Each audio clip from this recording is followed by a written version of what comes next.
हरिः ॐ शन्नो मित्रश्चं वरुणः शन्नो भवत्वर्यमा शन्न इन्द्रो बृहस्पतिः शन्नो विष्णुरुक्रमः नमो ब्रह्मणे नमस्ते वायो त्वमेव प्रत्यक्षं ब्रह्मासि त्वामेव प्रत्यक्षं ब्रह्म वदिष्यामि ऋतं वदिष्यामि सत्यं वदिष्यामि तन्मामवतु तद्वक्तारमवतु अवतु माम् अवतु भक्तारम् ॐ शान्ति शान्ति शान्तिः शिक्षां याख्यास्यामः वर्णस्वरः मात्राबलं सामसन्तानः इत्युक्तः शिक्षाध्यायः सगणो यशः सगणौ ब्रह्मवर्चसम् अथातस्संहिताय उपनिषदं व्याख्यास्यामः पञ्चस्वतिकरणेषु अधिलोकमदित्योदिशमधिविद्यमधिप्रजमध्यात्मं तामहासंहिता इत्याचक्षते अदादिलोकं पृथिवीः पूर्वरूपं द्यौरुत्तररूपम् आकाशसन्धिः वायुसन्धानम् इत्यधिलोकम् अदादित्यौदिशम् अग्निः पूर्वरूपम् आदित्यवुत्तररूपम्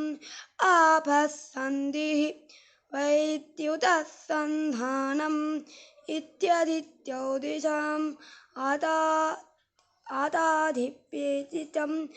आचार्यः पूर्वरूपम् अन्तेवास्युत्तररूपम् विद्यासन्धिः प्रवचनगुं सन्धानम् इत्यधिविद्यम् अदादिप्रजम् माता पूर्वरूपम् पितोत्तररूपम् प्रजासन्धिः प्रजननगुं सन्तानम् इत्यधिप्रजम् आदात्यात्मम् अधराहणः पूर्वरूपम् उत्तर अणुरुत्तररूपम् वाक्सन्धिः जिह्वासन्धानम् इत्यधितौदिशम् इतीमामहासंहिताः य एवमेतामहासंहिता व्याख्याता भेद सन्धीयते प्रजया पशुभिः ब्रह्मवर्चसेनान्याद्येन सुवर्गेण लोकेन यश्चन्द्रसा वृषभो विश्वरूपः छन्दोभ्योऽद्यमृता आत्सम्बभूव समेन्द्रो मेधया स्पृणोतु शरीरं मे विचर्षणं जिह्वा मे मधुमत्तमा कर्णाभ्याम्बुरिविश्रुवं ब्रह्मणः कोशोऽसि मेधया पिहितः श्रुतं मे गोपाय आवहन्तीमि तन्वाना कुर्वाणासीरमात्मनः वाजागुंसि मम गावश्च अन्नपाने च सर्वदा योमसां ततो मे श्रियमावह योमसां पशुभिः सह स्वा आमायन्तु ब्रह्मचारिणः स्वा यशोदने सानि स्वा श्रेयान् वस्यसोऽसानि स्वा तन्त्वा भगप्रविशानि स्वा समाभगप्रविशस्व तस्मिन् सहस्रशाके निबगापं त्वयि मृचे स्वा यथा पप्रवतायन्ति यथा मासा अहर्जरम् एवं मां ब्रह्मचारिणः ततो मे श्रियमावह दाथरायन्तु सर्वतः स्वाहा प्रतिवेशोऽधि प्रमापाहि प्रमापत्यस्व पूर्वुवस्तु वरिति वाह्येतास्तिस्रो व्याहृतयः तासामोहस्मै तां चतुर्दीं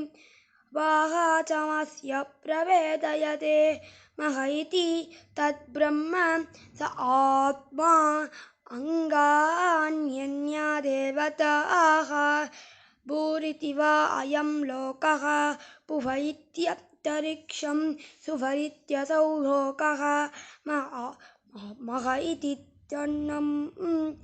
आदित्येन वाव सर्वे लोका महीयन्ते पूरिति वा अग्निः पुव इति वायुः सुभरित्यादित्यः मह इति चन्द्रमाः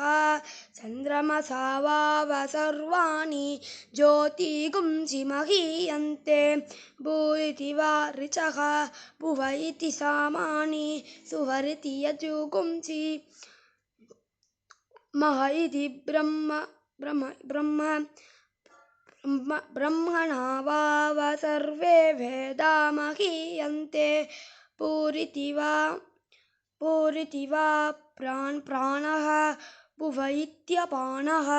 सुभरिति व्यानः मह इत्यन्नम् अन्नेन वाव सर्वे प्राणा महीयन्ते तावायेतास्ततस्रश्चतुर्धा व्याहृतयः तायो वेद स वेद ब्रह्म